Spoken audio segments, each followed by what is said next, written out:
cordial saludo a las personas que sintonizan este canal. Como siempre, un placer estar junto a ustedes. Aquí les habla Ivo Hernández y venimos con más libros y más reseñas de libros.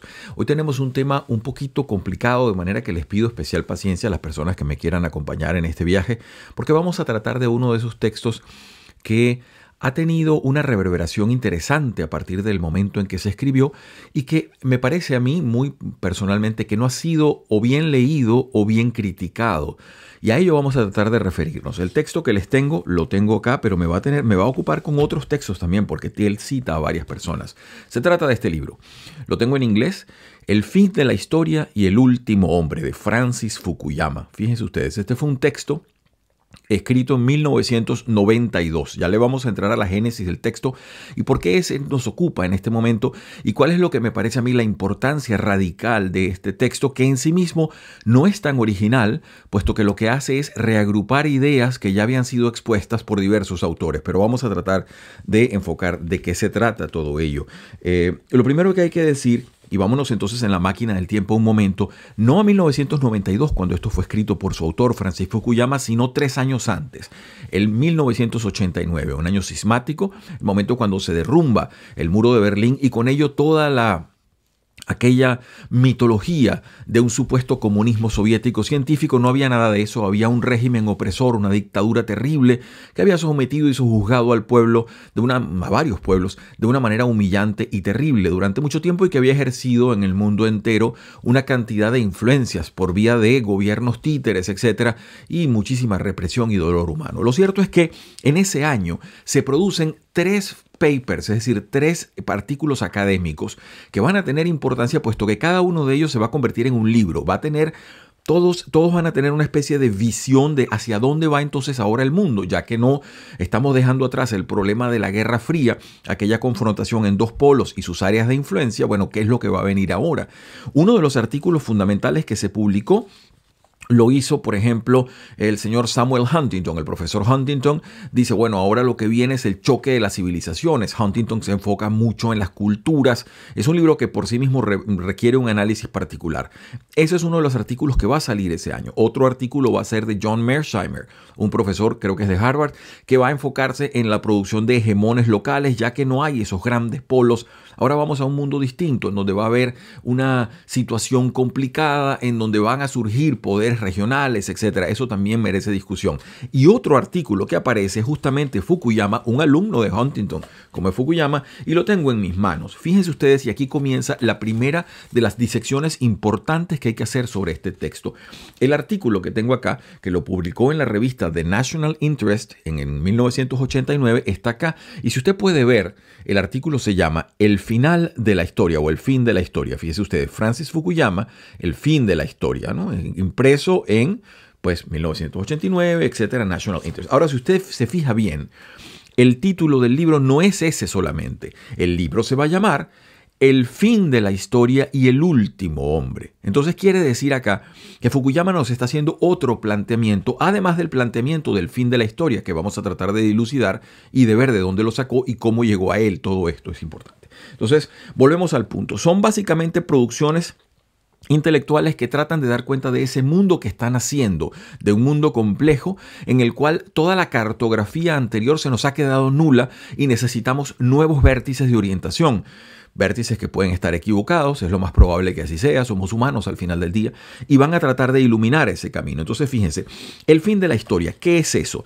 De lo que se trata acá, y es lo importante que me parece a mí del artículo de Fukuyama, es que él dice lo siguiente. Voy a citar el artículo para que nos vaya guiando en la producción de ideas. Fíjense ustedes, él dice acá, lo voy a tratar de traducir, por favor, la venia de las personas que nos escuchan sería importante, porque voy a hacerlo a la par de lo que pueda. Dice acá, al ver el flujo de los eventos de la pasada década, más o menos, es difícil evitar el sentimiento que algo muy fundamental ha pasado en la historia del mundo. El pasado año ha visto una avalancha de artículos conmemorando el fin de la Guerra Fría y el hecho de que la paz aparentemente parece abrirse paso en distintas regiones del mundo. Muchos de estos análisis carecen de un marco conceptual grande molde para distinguir entre lo que es esencial y lo que es contingente o accidental en la historia mundial, en la historia universal, y que son de forma superficiales, de forma predecible. Ahora fíjense ustedes, yo me quedo allí. ¿De qué está hablando Fukuyama? Dice, nosotros carecemos de gente que se arriesgue a producir grandes propuestas sobre la historia universal, sobre el devenir de la humanidad. Esto, por supuesto, porque la academia, en cierta manera, mucha academia, tiene el miedo siempre de ser corregida, de equivocarse. Entre los académicos existe mucho aquello del publish or perish y aquello del peer review, es decir, que usted lo corrijan sus pares, y si usted se arriesga con una tesis fundamental, muy probablemente la gente no se lo va a aprobar y no va a salir publicado en ningún lado. Eso puede suceder. Entonces él dice, nos está faltando un poco de esto para poder explicar cosas que no tenemos en estos momentos herramientas para definir. Entonces fíjense lo que él dice, él se va a un sujeto muy interesante, un sujeto que había venido desde la Unión Soviética cuando se declara la revolución bolchevique. Él se va de allí e inician un periplo que habían hecho muchos rusos durante el siglo XIX. Estoy hablando de Alexander Kolesnikov, un sujeto que luego va a afrancesar su nombre y va a pasar el resto de su vida conocido como Alexander Kojev. ¿Por qué este sujeto es importante? Kojev viene desde Rusia, se escapa cuando empieza la Unión Soviética y todo el derrumbe de aquel mundo.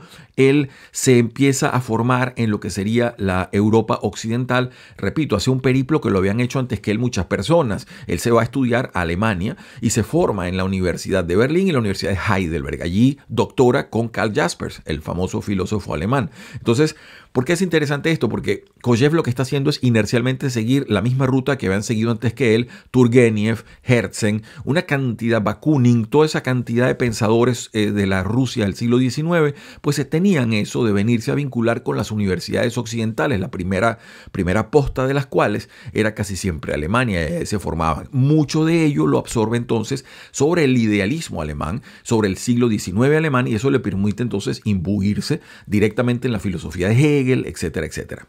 Eso como una parte. Entonces, Francis Fukuyama se encuentra con un libro de este señor Kojev que no tenía ninguna aspiraciones pedagógicas particulares. Lo que sucede es que en el año de 1933, un amigo de él, Coiré, le dice que si se puede encargar de una cátedra que está dando Coiré en la escuela superior en Francia, y entonces Kojev se permite allí durante 6 años dar clases sobre Hegel, sobre su interpretación de Hegel. Entonces, aquí vamos nuevamente a una de las grandes críticas que se le hace a este libro de Fukuyama, que todos los hegelianos, las personas que han estudiado fuertemente a Hegel, dicen, bueno, pero este señor realmente eso no es. Es decir, hay unas críticas, sobre todo de parte de los puristas, pero hay que entender que Kojev es una particular acepción o interpretación de Hegel, como fue Marx, una interpretación también particular sobre muchas cosas de Hegel. No es Hegel en estado puro, de manera que allí una de las críticas que debe entenderse es la situación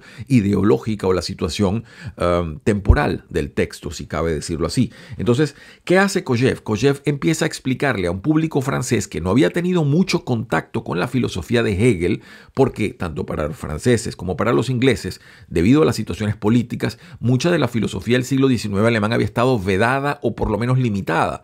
Saquemos de ello al marxismo, que sí tuvo reverberación porque Marx escribía desde Londres. Pero en este caso de Hegel y los autores puramente alemanes estaban mucho más distanciados de lo que se estaba manejando. Entonces, Fukuyama se encuentra con estas clases que fueron puestas en texto y que existen, ojalá las podamos reseñar acá.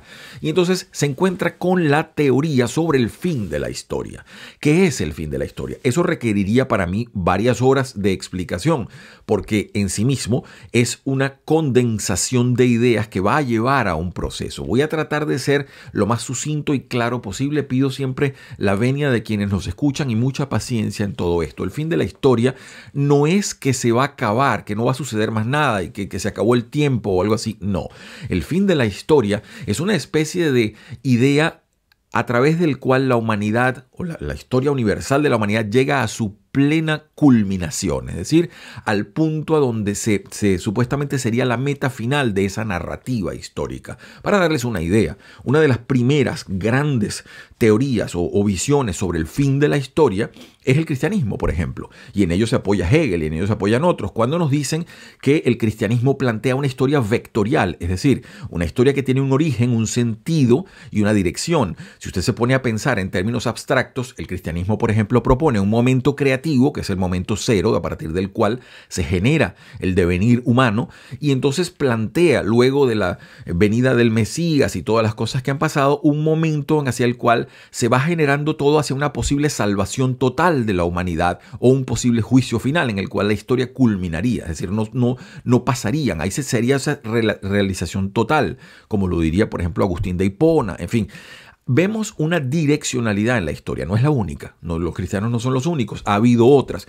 Hegel, por ejemplo, plantea, y ya lo vamos a tratar de dilucidar mayormente, la idea de la historia como un desarrollo de los derechos del hombre que va a culminar en la instauración del Estado liberal, donde toda persona tenga igualdad de reconocimiento e igualdad de derechos. Atención con las palabras que estoy diciendo, que no son casuales. Reconocimiento de sus pares y derechos. Eso nos parece a nosotros evidente, en nuestro siglo lo es quizás hasta cierto punto en muchos países, pero históricamente muy lejos de serlo. Venimos de momentos en donde gran parte de la humanidad no era reconocida ni siquiera como seres humanos. De manera que ahí vamos viendo un factor importantísimo, el reconocimiento entre pares. Eso nos va a llevar a una situación en donde hay raíces incluso griegas de todo esto. Me quedo con el fin de la historia. Paso entonces al remoquete que pone Fukuyama en su título. Y el último hombre. Bueno, ¿y de dónde salió eso? El último hombre, y allí me valgo nuevamente, tengo que apoyarme en los libros, porque el último hombre él lo toma de Nietzsche. Y lo toma de este libro, del prólogo, en el punto 5, ya se los voy a leer un pedacito. ¿Por qué lo dice? Porque, fíjense, él empalma inteligentemente cuando Kojève dice, llega el fin de la historia, es decir, el reconocimiento de todas las personas, la total culminación y expansión de los distintos derechos. Entonces, ¿qué es lo que viene? Kojève no es muy optimista con ese mundo futuro. Él lo llama un zoológico tranquilo. Y entonces Fukuyama, que se ha leído a Kojève y que también ha leído a Nietzsche, los empalma y se da cuenta que la teoría del último hombre es una teoría que expone acá Nietzsche en Zaratustra, es una cosa que se puede encajar dentro de la idea de ese mundo ya donde la historia ha culminado, donde ha habido un reconocimiento total y entonces viene una especie de zoológico apacible donde las personas van a vivir sin aparentemente norte de conflicto, sino una especie de existencia pasiva. Y él lo empalma, repetimos, con esa idea del último hombre que Nietzsche la pone como la contraposición del superhombre. Nietzsche tampoco es optimista, de hecho se refiere al último hombre de una manera terrible, porque lo pone como un sujeto pasivo, como un hombre sin pecho, un hombre invertebrado, es decir, un hombre que no tiene columna vertebral ni fuerza de existencia. Voy a tratar de leerles un pedacito de la parte donde Nietzsche se refiere a esto, que es lo que tomó Fukuyama y que desarrolla en algunos capítulos de eso. Estoy en el prólogo, en el punto 5. Si tiene acceso al texto puede leerlo. De hecho, yo tengo acá la traducción de Alianza, que es una de las que recomiendo, siempre la he tenido a mano. Tengo el original en alemán, pero me parece que esta traducción es bastante solvente. Y les digo lo siguiente, fíjense ustedes, en la página 52. Cuando Zaratustra hubo dicho estas palabras, contempló de nuevo al pueblo y calló. Ahí están, dijo a su corazón, y se ríen. No me entienden, no soy yo la boca para estos oídos. Habrá que romperles antes los oídos para que aprendan a oír con los ojos. Habrá que atronar igual que timbales y que predicadores de penitencia. ¿O acaso creen tan solo al que balbucea? Tienen algo de lo que están orgullosos. ¿Cómo llaman a eso que los llena de orgullo? Cultura lo llaman. Es lo que los distingue de los cabreros. Pero por esto no les gusta oír, referida a ellos, la palabra desprecio. Voy a hablar, pues, a su orgullo. Voy a hablarles de lo más despreciable, el último hombre. Y Zaratustra habló hacia el pueblo. Es tiempo de que el hombre fije su propia meta, es tiempo de que el hombre plante la semilla de su más alta esperanza. Todavía es bastante fértil su terreno para ello, mas algún día ese terreno será pobre y manso, y de él no podrá ya brotar ningún árbol elevado. Aquí hay una cantidad de mensajes cifrados, como es muy propio de Nietzsche, en donde está hablando de esa especie de bemol enorme que él veía en la democracia, en ese mundo plano donde todos podrían ser reconocidos, para empalmarlo un poquito con lo que se estaba diciendo antes, pero por lo cual a la vez se elimina la excelencia, el deseo de querer superar los límites humanos y llegar a tratar de ser algo más. Entonces el último hombre es ese hombre apacible, ese hombre sin metas, ese hombre débil, ese hombre que ya no tiene por qué luchar. Y ese punto, repetimos, es lo que Fukuyama empalma en los 3 años que van entre el artículo y el libro para producir este texto que tengo en las manos. Creo que ya no me queda nada más. Sí, tengo unos puntitos acá que anoté que quería compartirlos con ustedes. Vamos a ver en la medida en lo que el tiempo sea benévolo. Y me disculpan si estoy hablando un poquito rápido, pero es que he tratado de hacer este video de la manera más sucinta y clara posible de un tema que es apasionante porque es una propuesta narrativa ante los sucesos históricos, incluso ante los sucesos contemporáneos. Mucha gente cree que el libro de Fukuyama, y ha sido una de las cosas que dice, no, este es un libro que promete el triunfo de la democracia en todas partes. No tiene nada que ver realmente. El libro es bastante pesimista en muchas partes. Fukuyama se aleja de ello.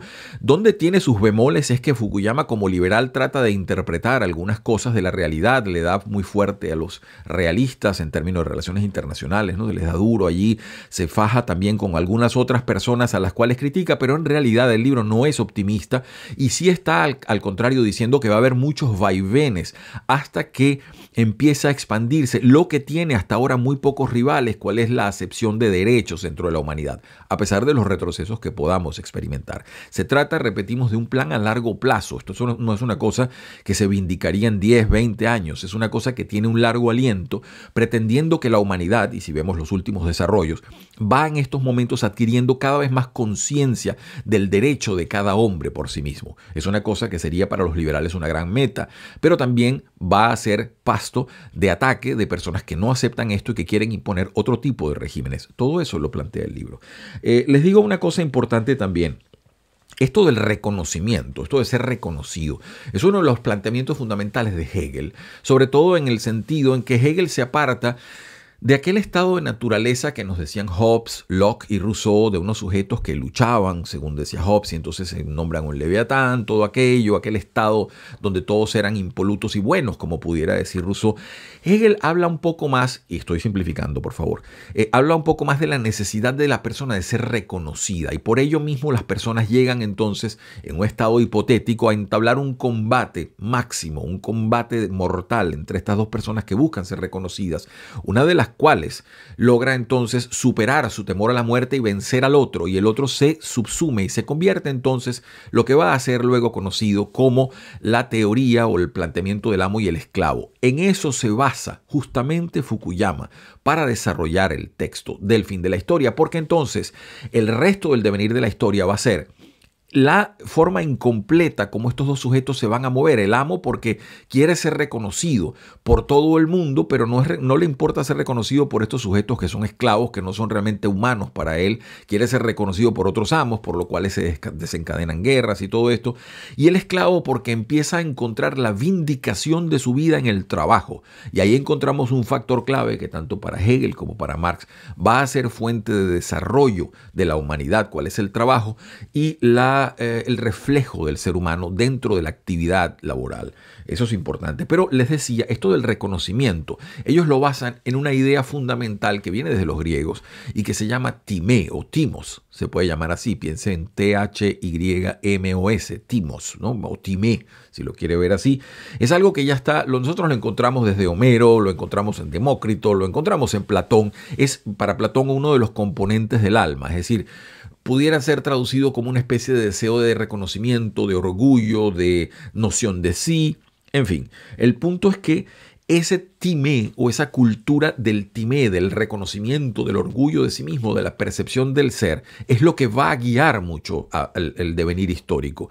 Y de allí Fukuyama va a sacar dos neologismos. Él va a hablar, perdonen ustedes, de megalotimia, megalo, es el grande, timia, esa gente que empieza a el deseo de reconocimiento se vuelve una cuestión patológica, y luego también un opuesto que sería la isotimia, la igualdad en el reconocimiento. Esos son conceptos que él va a manejar para explicar un poco más del devenir histórico.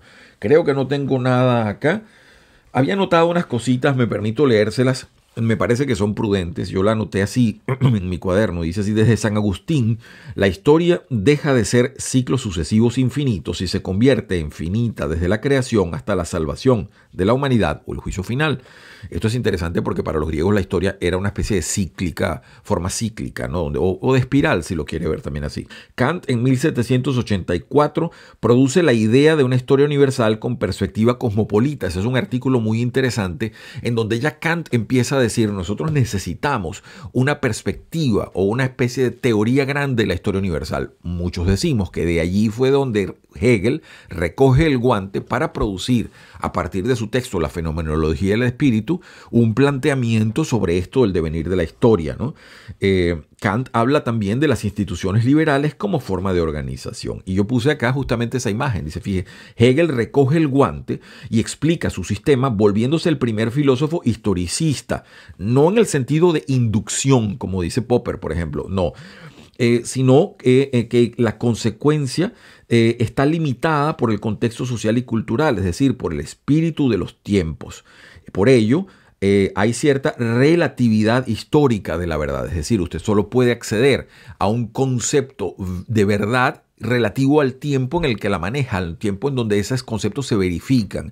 Eso es algo que Hegel plantea también y que me parece que tiene prudencia con el texto que vamos a abordar, que es el de Fukuyama. Otras cosas que él pone acá, bueno, vamos a pasar directo al texto para tratar de darle la palabra. Me parece lo importante que él hable y defienda sus propias ideas, que repetimos, es un libro complicado. Esto no es un libro fácil de leer, esto es un libro escrito por un académico que trasciende los libros académicos habituales donde los académicos terminan citándose a sí mismos todo el tiempo. No, este hombre muestra la cantidad de lecturas que ha hecho y un montón de reflexiones en las cuales se arriesga a estar equivocado, pero ese es el mejor riesgo que se puede correr en la búsqueda de la verdad. Paso entonces acá a la página 11, donde dice como una forma de introducción, y nuevamente les pido por favor un poquito de paciencia con la traducción, que voy haciéndola a la par que voy leyendo esto y que por supuesto debe tener algunos errores incluidos, ¿no? Seguramente. Dice así: los orígenes distantes del presente volumen están en un artículo titulado El fin de la historia, el cual escribí para la revista The National Interest en el verano de 1989. En él yo arguía que existe un remarcable o un importante consenso de legitimidad sobre la democracia liberal como un sistema de gobierno que ha emergido en el mundo a lo largo de los últimos años y que ha conquistado a ideologías rivales como la monarquía hereditaria, el fascismo y más recientemente el comunismo. Entonces, bueno, allí mucha gente acusa a Fukuyama de una especie de ebriedad de triunfo en el momento en que en 1989 nos parecía como que ya estaban todos esos fantasmas completamente derrotados, el tiempo ha probado que no, que la izquierda ha reinventado ciertas formas de comunismo que ellos llaman socialismo del siglo XXI, que hay una cantidad de cosas que están todavía unas rémoras de todos esos sistemas que no han querido completamente entregarse, que los autoritarismos están surgiendo de nuevas maneras, pero igualmente la democracia liberal, con sus retrocesos y sus enormes falencias y debilidades, trata de abrirse camino como una forma donde todo el mundo puede tener acceso al reconocimiento de su persona y de sus básicos derechos, ¿no? Sigo adelante. Estoy acá en la página 42. Dice así. Dice, esto lo puse acá como la idea central. Dice, en tanto la humanidad se acerca al final del milenio, estamos hablando del siglo XX, no al final del siglo XX, las crisis gemelas del autoritarismo y de la planificación central socialista han dejado solamente un competidor de pie en el ring como una ideología de potencialidad, validez universal, y se trata de la democracia liberal, la doctrina de la libertad individual y de la soberanía popular. Y nos dice, o nuevamente ahondando el hecho de cómo para ese momento aparecen ya derrumbándose grandes tesis históricas, las tesis de las monarquías, ya él las ve como algo mucho más nominal que real, las tesis del comunismo, la planificación central económica coordinada, como lo hacían los países socialistas de la Unión Soviética u otros países que quedan por allí, pero que tienen mucho menos reverberación histórica. La caída del fascismo ya quedando para núcleos de algunas personas extraviadas en algunos países como problemas de política interna más que de política exterior. Y entonces dice aquí lo siguiente: La presente crisis del autoritarismo no ha llevado necesariamente a la emergencia de regímenes democráticos. Eso es algo importante, ¿no?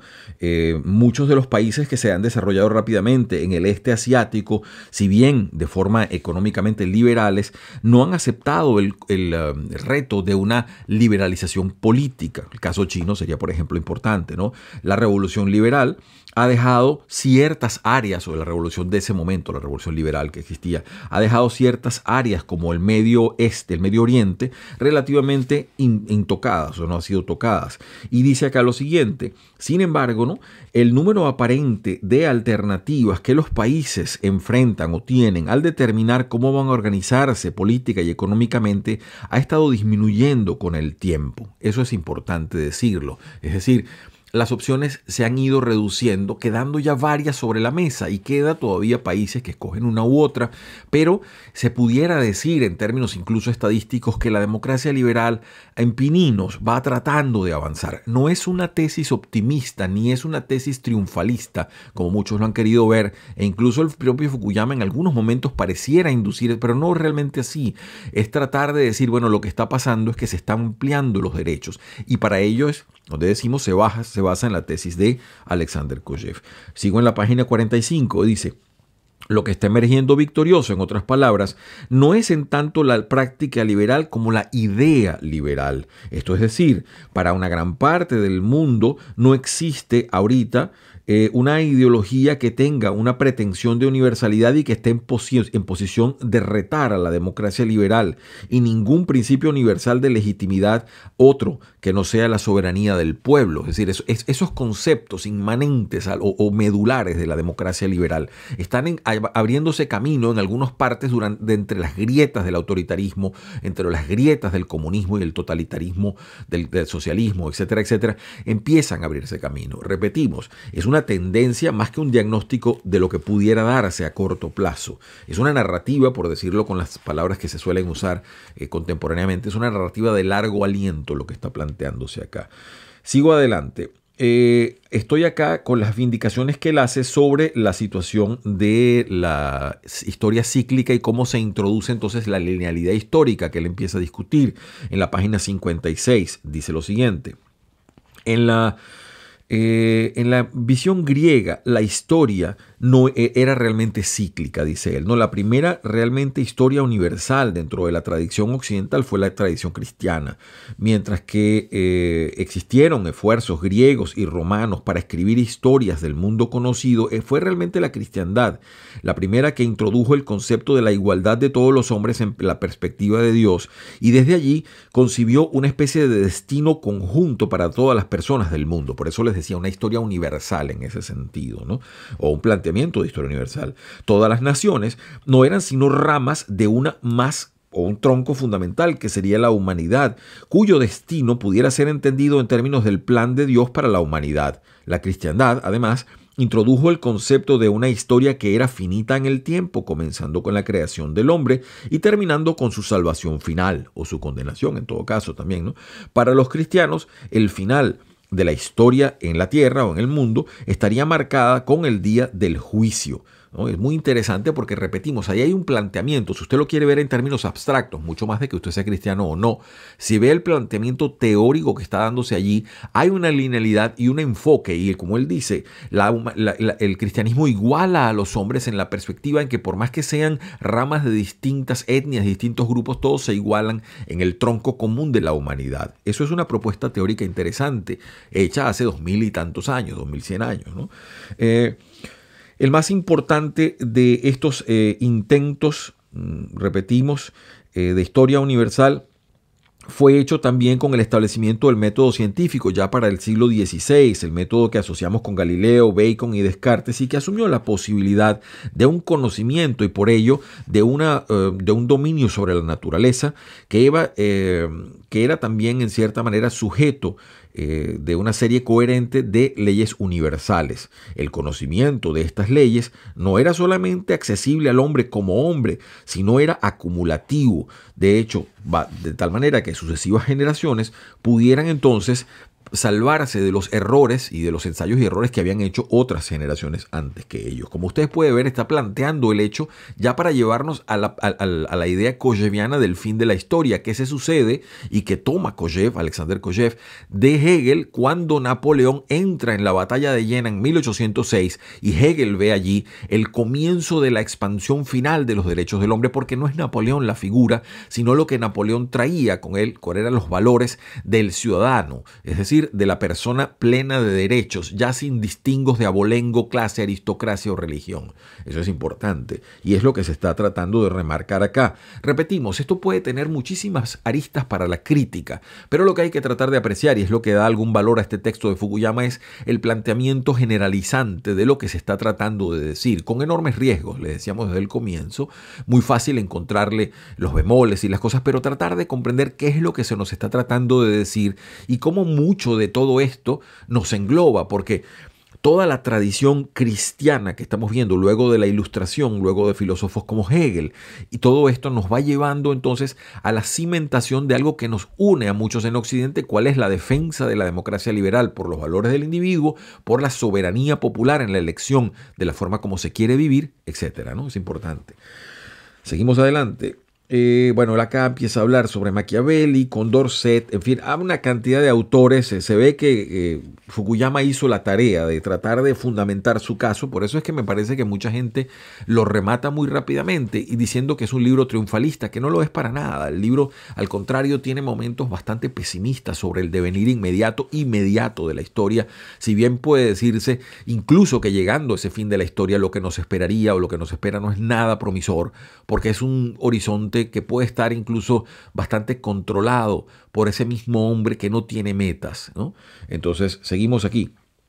Estoy en la página 64 y dice lo siguiente. Hegel definió la historia como el progreso del hombre hacia mayores niveles de racionalidad y libertad, y en este proceso tenía un punto terminal, cual era la adquisición de la absoluta autoconciencia. Dice en la página 64, dice más. Cuando Hegel declaró que la historia había terminado luego de la batalla de Jena en 1806, una batalla que se ejerció entre la Grande Armée Napoleónica y los prusianos, él estaba, por supuesto, no estaba declarando que el Estado liberal había sido victorioso a lo largo del mundo. Lo que estaba diciendo era que los principios de libertad e igualdad subyacentes dentro del moderno Estado liberal habían sido descubiertos e implementados en los países más avanzados y que no había alternativa o principios alternativos o formas de organización político o social que fuesen superiores a los del liberalismo. Las sociedades liberales, en otras palabras, libres de las contradicciones que caracterizaban a anteriores formas de organización social, traerían entonces la dialéctica histórica hacia un final, hacia su fin, ¿no? Eso es más o menos el planteamiento que él hace acá.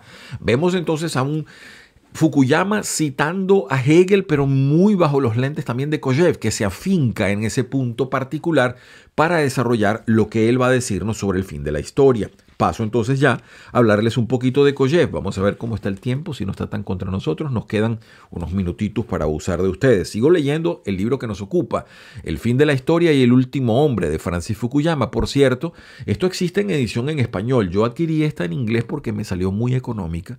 Como ustedes saben, ese es uno de los arbotantes importantes para que los libros figuren acá en uno u otro idioma. Si se puede acceder al original es lo mejor, pero en este caso, más que buscar el original, que la pluma de Fukuyama no es que sea de particular peso, como si fuese un escritor, fue el caso de que es muy económico y en español no he conseguido, la he tenido, pero no la tengo ahorita. Dice acá, página 66, y aquí introduce un poco la situación de Kojev y cómo es que él topa con esto. Dice lo siguiente, está hablando sobre esto Alexander Kojev, un filósofo franco-ruso que dio una serie de cursos muy importantes en la École Pratique de Hautes Etudes, de la Escuela Práctica de Altos Estudios, en los años 30. Como les decía, eso fue una parte donde Kojev le hizo una suplencia a un amigo de él, también ruso, que se llama Koire. Y Kojève dio ahí como 6 años y luego se retiró y no dio nunca más clases. Se retiró, incluso se volvió un sujeto. Mucha gente dice que en consecuencia de lo que él creía que era el fin de la historia, es decir, se volvió un sujeto burocrático, anodino, empezó a trabajar en el GATT, en el General Agreement for Tariff and Trades, y en lo que serían los primeros pininos de la Unión Europea. Se volvió un sujeto allí bastante anodino como burócrata que se metió a trabajar y murió en los años 60 con un infarto y dejó, pues como les decimos, alguna historia, algunos libros de historia de la filosofía, algunos planteamientos importantes, muchos de ellos todavía en francés, muchos de ellos poco traducidos, y 2 libros importantes sobre Hegel, sus clases, las notas que se tomaron en esos años allí, y hay un libro, creo, sobre la filosofía del derecho Hegel, pero no estoy tan seguro, lo estoy tratando de conseguir. Sigo adelante. Dice acá, si Marx, estoy en la página 66, si Marx fue el mejor intérprete de Hegel del siglo XIX, entonces Kojève seguramente será su más grande intérprete en el siglo XX. Bueno, eso lo dice Fukuyama, ¿no? Si Marx, como Marx, Kojève no se sentía atado solamente a explicar el pensamiento de Hegel, sino a usarlo creativamente para tratar de construir su propia comprensión de la modernidad. Eso es cierto.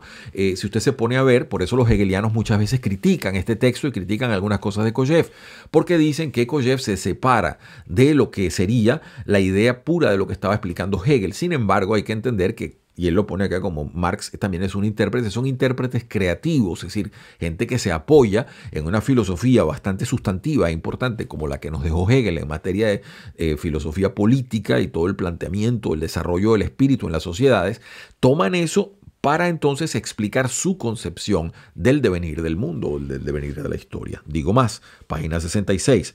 En el centro de la enseñanza de Kojève estaba la asombrosa acepción o afirmación que Hegel había tenido esencialmente razón en cuanto a que la historia universal, con todos los giros y tornos y virajes que había tenido en los años subsecuentes, había realmente terminado en el año 1806.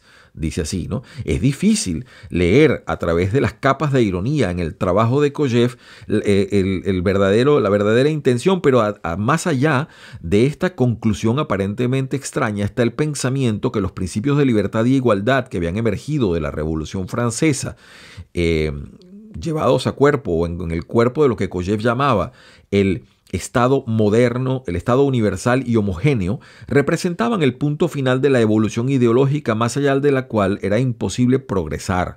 Kojève estaba, por supuesto, consciente que había habido muchas guerras y revoluciones sangrientas en los años subsiguientes a 1806, pero él simplemente se refería a ellos como el alineamiento de las provincias, es decir, él decía, repetimos, y puede calarse, se puede hacer un pensamiento analógico de eso con Fukuyama, es decir, que la tesis magna es que va este sentido de las cosas, pero por supuesto, entre tanto, en ese interín que puede ser de muchos años, incluso de siglos, van a suceder ires y venires, olas que van a favor o en contra de la propia idea.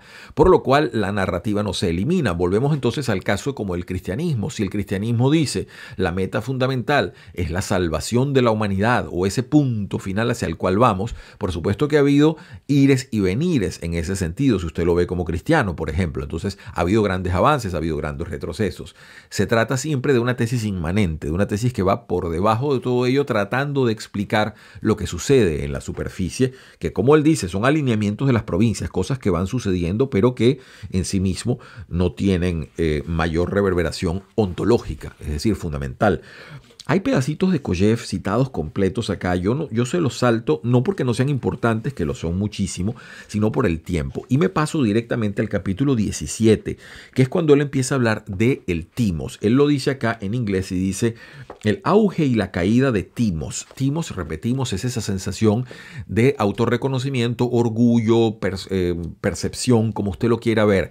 Les doy una imagen que usted seguramente habrá escuchado en este canal en otras veces. Es cuando, por ejemplo, Aquiles está decaído, no quiere luchar y su madre Tetis, la diosa Tetis, se aparece y le dice a Aquiles, ¿qué prefieres tú? ¿Una vida corta con mucho timé, es decir, con mucho reconocimiento y, ¿no? O una vida larga sin mayor reconocimiento, una vida prácticamente anodina en una de las islas donde vas a vivir, etcétera, etcétera. Y Aquiles ni siquiera lo piensa, es decir, por supuesto, una vida corta con mucho timé. La cultura del timeo, la cultura del timos, del reconocimiento en esas sociedades griegas era muy importante. Más o menos se dice en español a veces salvar cara, la cultura de ser reconocido por todos los demás. Lo que los demás piensen y consideren sobre mí es muy importante en esa cultura del timé. Pero de allí derivan una cantidad de refinaciones sobre la propia idea. Y dice así, en la página 181, el reconocimiento de autovalor del hombre y la demanda de ser reconocido ha sido hasta ahora presentado como la fuente de todas las virtudes nobles, como el coraje, la generosidad, la cooperación pública, ha sido también como el basamento a la resistencia a la tiranía y la razón por la cual se pudiera escoger la democracia liberal. Pero existe un lado oscuro a este deseo del reconocimiento también, un lado oscuro que ha sido llevado o considerado por muchos filósofos para explicar que el timos es también la fuente de mucha maldad humana, ¿no? De ese mismo deseo de reconocimiento, que puede ser en un sentido o en otro. En sí es una fuerza neutra, puede llevarse hacia un punto de magnanimidad o sí, punto moral mayor, o puede ser también la explicación de mucho de lo terrible en la humanidad. Paso entonces acá a desarrollar, ya él se va acercando, les decía, a dos autores, porque si usted se pone a ver, bueno, ¿quiénes son los autores que más influencian este libro? Yo les diría que 4 son los grandes vértices. En principio, por supuesto, está Hegel, luego está Kojève, que sería el gran intérprete de Hegel y de donde él reafirma la tesis del fin de la historia.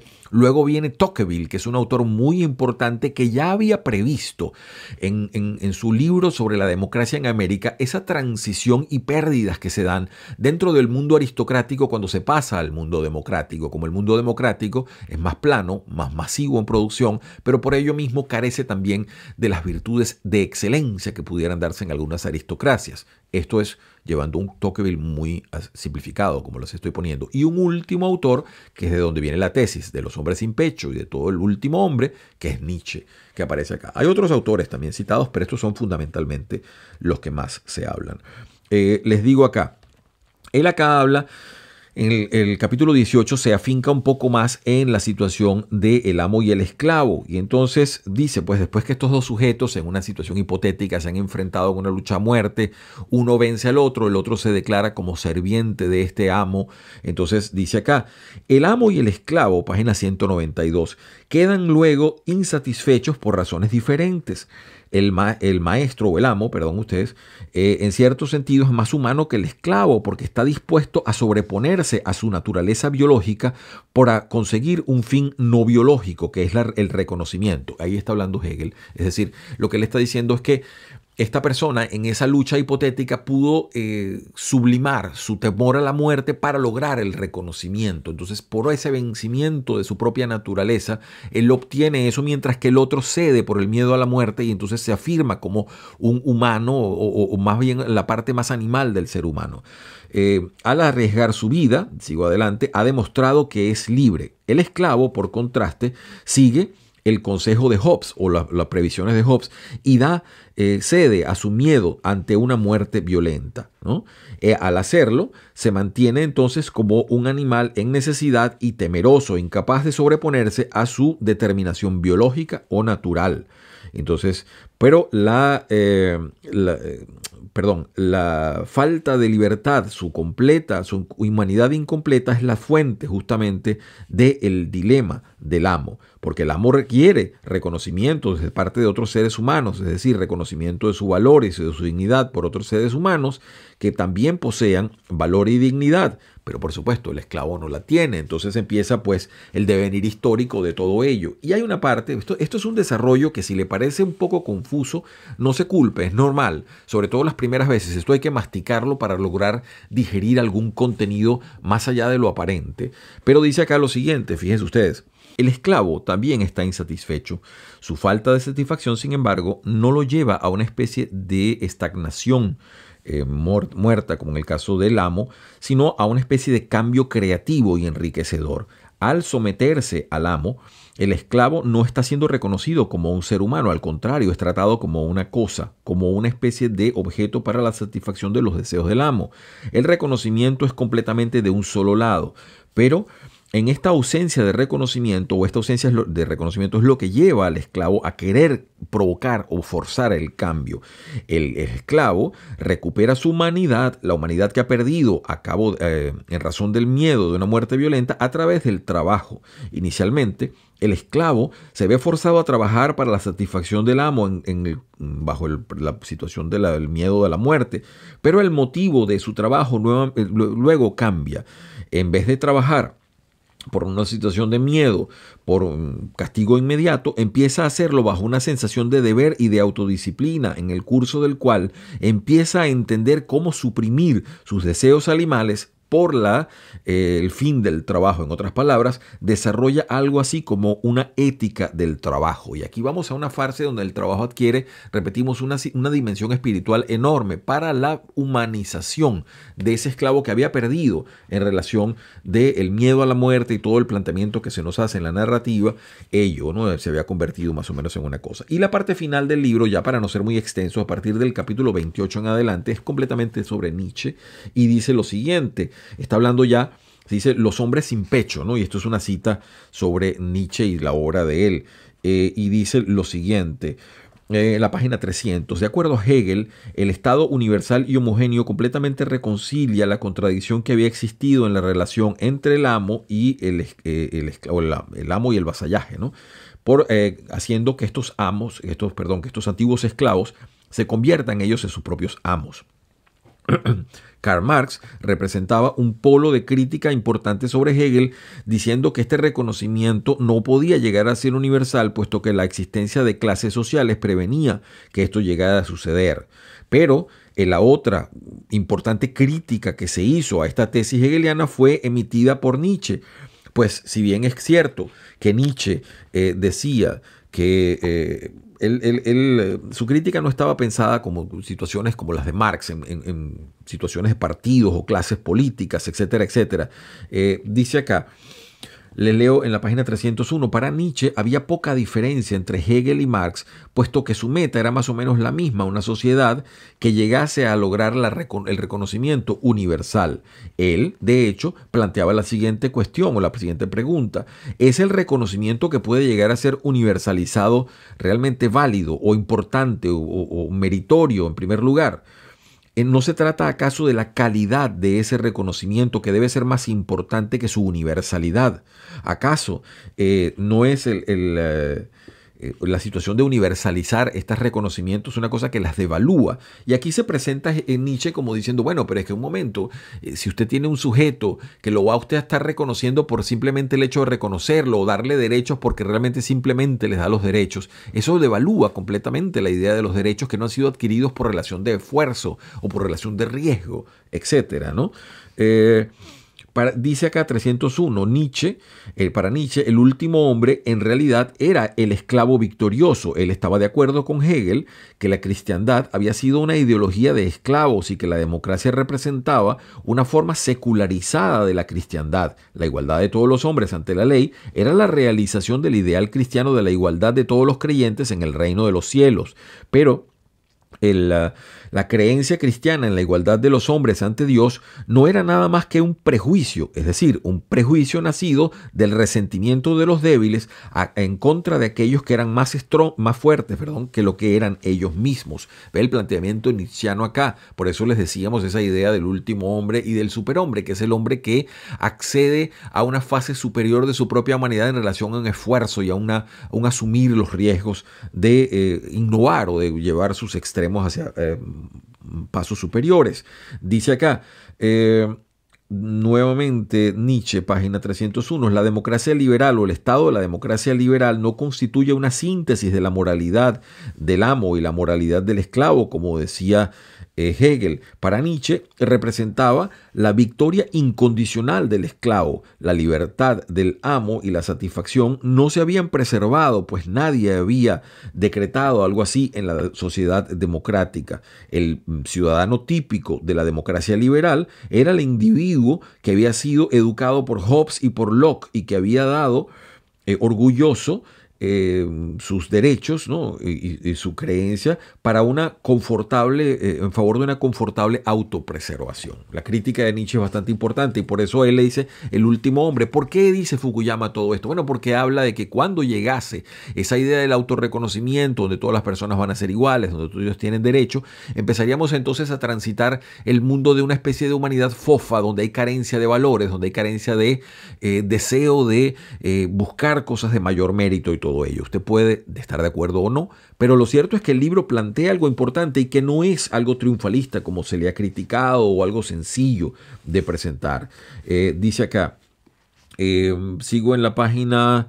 Estoy en la página 302 y 303 y con esto culmino. Dice aquí, luego de una revolución liberal exitosa como la que ha ocurrido en el este de Alemania en 1989, cualquiera se vuelve entonces el beneficiario del nuevo Estatuto de los Derechos. Esto es cierto, sea que los beneficiarios o los nuevos beneficiarios hayan luchado por la libertad o hayan estado contentos con sus anteriores existencias esclavistas bajo el anterior régimen o hayan trabajado para la policía secreta de ese régimen. Una sociedad que da tal reconocimiento puede ser el punto de partida de una satisfacción del timos, ¿no? Del autorreconocimiento. Y eso, por supuesto, es mejor que una que niegue la humanidad de todas las personas. Pero esto de dar los derechos liberales por sí mismo constituye entonces la culminación de ese gran derecho que ha llevado al amo aristócrata a arriesgar a su muerte. Es decir, esa plenitud era eso lo que queríamos desde el comienzo, esa homologación de los derechos de esa manera. Era eso, el reconocimiento de todos por todos, sea o sin importar lo que usted haya hecho o lo que haya sido. Es una cuestión que vale la pena pensar. Y para culminar, estoy en la página 313 y dice el problema con los movimientos actuales sobre autoestima es que sus miembros, viviendo como están en unas sociedades demócratas, e igualitarias, están muy pocas veces dispuestos a tomar opciones que pudieran ser estimadas. Ellos quieren ir y salir a la calle y abrazar a todo el mundo diciéndoles que no importa cuán malos o degradados hayan sido sus vidas, ellos tienen un autovalor, es decir, que ellos son muchos, que valen algo, pues que son alguien. Dice acá, el autorrespeto debe estar relacionado con algún grado de logro, no importa cuán humilde, y mientras más difícil sea el logro, más grande debe ser entonces la autoestima. Uno toma mayor orgullo sobre sí mismo por haber hecho, por ejemplo, un entrenamiento básico como un marine del ejército que, por ejemplo, estar parado en una fila esperando que le den una sopa pública, ¿no? Y allí por eso va entonces a esa crítica importante. El libro continúa con su devenir. Lo cierto es que ya hemos hablado bastante de él. Hay muchísimo más que se pudiera decir. Este es un libro que da para un curso universitario porque tiene muchísimas aristas que merecen ser lijadas, conocidas, discutidas, etc. El fin de la historia y el último hombre, la tesis de Hegel vista por Alexander Kojev y una percepción sobre el último hombre de Nietzsche en su Así habló Zaratustra. Es como siempre desde acá un enorme placer estar junto a ustedes. Si esto de alguna manera le motiva, le gusta, por favor márquelo con la campanita. Ya vendremos con más textos, esperemos que un poquito más cortos y menos densos que este que nos ocupó hoy, pero seguimos pues revisando libros y textos para discutirlos acá con todos ustedes. Y desde acá siempre es el deseo porque tengan todos una muy feliz semana.